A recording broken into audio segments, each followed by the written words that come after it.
What's going on, diecast collectors? This is OBB, the diecast news guy, returning once more to bring you all a NASCAR Authentics diecast review on Christopher Bell's 2024 DeWalt Tools Toyota Camry for Gibbs Racing, as this is part of the NASCAR Authentics 2024 Wave 9 lineup. And by the way, hope you guys are having a good time and watching my What's in Stores video if you guys haven't already, because I might give you a nice little hint of what is to come for the recent diecast reviews on this channel, including also check out my live reaction videos about this wave as well, because I might have said some good things about it. But as you guys can see, this is a relatively nice looking card that we got right here for the Christopher Bell scheme, and I'm really excited to review this one because I think this is the first ever Toyota diecast I'm reviewing that's on that brand new GL mold, so should be pretty fun. But let's go and start the unboxing, and let's start the diecast review of Christopher Bell's 2024 DeWalt car. And alrighty folks, we got this diecast out of its box, and man, I cannot believe we finally got one of these GL cars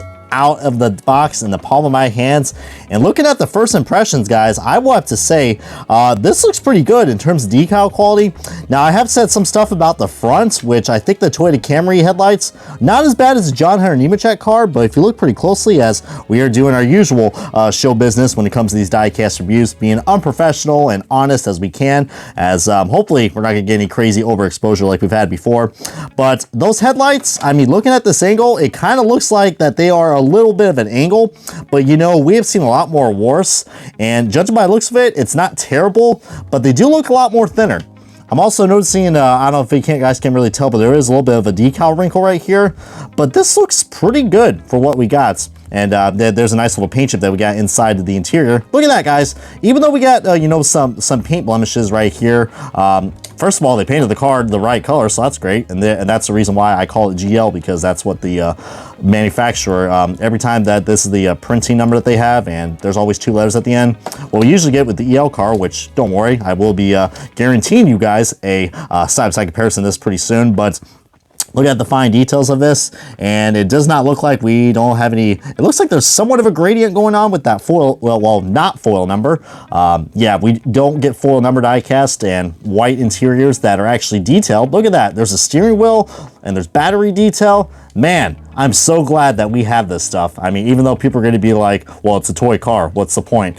We have seen so much worse before, guys. So I'm glad Lionel was able to listen in on this. And look at these tires. I mean, some people are going to think these tires do look pretty cheap. Sure, they can't paint the colors of the rims, because I think, well, it's supposed to have a nice gunmetal rim finish to it. But these tires, actually, this is technically what the ride height's supposed to look like on an actual NASCAR stock car. And you see the roof rails are a lot more flush as well. While the decal job probably, I don't know, I think decal job looks pretty decent on the pillars. And look at this, man. I really like that they cleaned up this paint scheme. You see the Mobile One branding and the Ream sponsor, which I'm sure a lot of people are going to love that Ream sponsor, because heck, Christopher Bell is actually able to get his 3 wins in that Ream car, and he finally won the DeWalt scheme, not only at the Bristol Dirt Race, which might give you guys a nice little hint of what is to come for the comparison, but I'm definitely getting a lot of Matt Kenseth vibes. And we do got a slight paint chip right on the back, but looking at the back bumper, this thing looks pretty good, even with all the crazy overexposure out of the way. There we go. There we go. We got the overexposure now. That wasn't too tough after all. But this is a really solid looking DeWalt scheme that we got right here for Christopher Bell. And okay, I thought there were supposed to be other sponsors right here, but I guess not. But you see the Yahoo sponsor, Interstate Batteries. This guy, there's probably a good reason why I wanted to review this car right away, because I got a good feeling Christopher Bell is going to be, I mean, depending how this playoff format is, I think this guy could be a good contender for your Final Four this year. I mean, I said that last year, and he didn't even make it to the Final Four. So hopefully I don't jinx him. I mean, I already jinxed him in his, you know, trying to get his 4 wins in a row, which, I mean, that was going to be kind of hard to do. Another thing I like to point out, if you guys didn't saw my live reaction video, yeah, the roof rails are a lot more smaller on these GL cars. The spoiler's a lot more bigger. Yeah, the tires are different. But look at this. We even got, you know, the air vents right here for the exhaust. And that's usually on every single car, but it's a lot more pronounced. The only type of detail we've seen on these before was with the blurry decals. So if you guys prefer that detail, you're in luck, because there's no sign of blurry decals, and this is not a PTC mold or a J mold by any means necessary. But again, I mean, say what you want about the front, it does look pretty bad, but I've seen a lot of people said that there has been a lot of paint crackling issues on the front, so I don't know how delicate this paint is or for the decals, but I'm glad they painted it the right color. You guys can see it is painted where that DeWalt yellow is, and while the rivets do look a little probably not professional, but hey, it's the bottom of the chassis. Who's really gonna know? These diecasts do feel a lot more lighter as well, so I don't know if that's a good thing or a bad thing, because now I'm going to show you guys a side-by-side comparison of another DeWalt scheme, which is his Bristol win from a few years ago. And yeah, I was going to pull out his 2022 card, but you know, because of these nice little gray valances that we had, which, I mean, they're not just gray, there's like a little stripe pattern that we got going on right here, so trying to give a nice little textured vibe to it, but very nice. But you can see there's two different shades of yellow.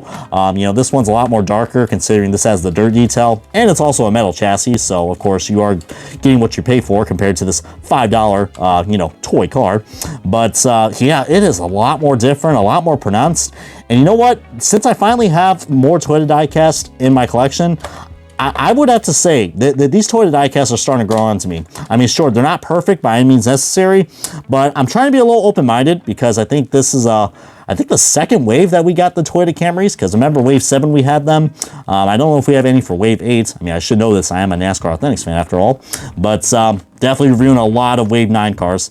But you see the foil number right here for the Bristol win, and then right here, which I think some people might prefer that. I don't know, do you guys prefer the foil numbers, or do you guys prefer the regular numbers that we got right here? I mean, it does make it look cool, but remember, you can get this car also for $8 in the Winter Circle version, which I think is a lot more, it's a lot more worth it in my opinion, in terms of good diecast quality. Sure, there's no window banners and they have white interiors, but you know, I've never complained about the white interiors. I don't know, it's just me, or just, I don't know, like the rear windshield looks kind of like squarish, you know what I mean? I don't know if that's just the Toyota Camry body, but yeah, the windshield is a lot more bigger. I didn't realize how big those windshields look. I don't know if that's just the mold or what, but just, and yeah, even this part right here, this little decklet and the shark fin, it is a lot more smaller. So this is like I like to call this like a diet or light version of like the EL car. So you know how, like, again, I don't want to make that comparison to sodas, but you know, you got Coke and Diet Coke. Well, you know, the EL mold is kind of like, you know, the mold that we all know and like. That's right here. And then you got the GL mold, which is a little more cheaper, which, you know, at the end of the day, it does make sense to make these cars look cheap, but they actually look pretty good. I mean, and you guys probably want to say, oh, is this a decal issue? No, that is actually how the paint scheme is. But yeah, I mean, I know it's a very random comparison, but we've been seeing a lot of variants of the DeWalt scheme, and I can't really remember. I think this is one of his primaries that he had, but then he started running like different variants of the DeWalt schemes, which I think is pretty cool, but we haven't really got that much variety in terms of the DeWalt cars coming out for Authentics. But glad we finally got one that doesn't have the blurry decals, so that's some good news right there. But I think that's all I got to say about this guy, who could possibly be a Cup champion very soon. Not going to say when, because don't want to jinx it. But for now, guys, this is going to wrap up the diecast review of Christopher Bell's 2024 DeWalt Toyota Camry for Gibbs Racing, the NASCAR Cup Series. Comment below if you guys have anything else to share. Subscribe and do what you got to do. As, yeah, this has been OBB, the diecast news guy, and I'm going to DeWalt my way on to the next review.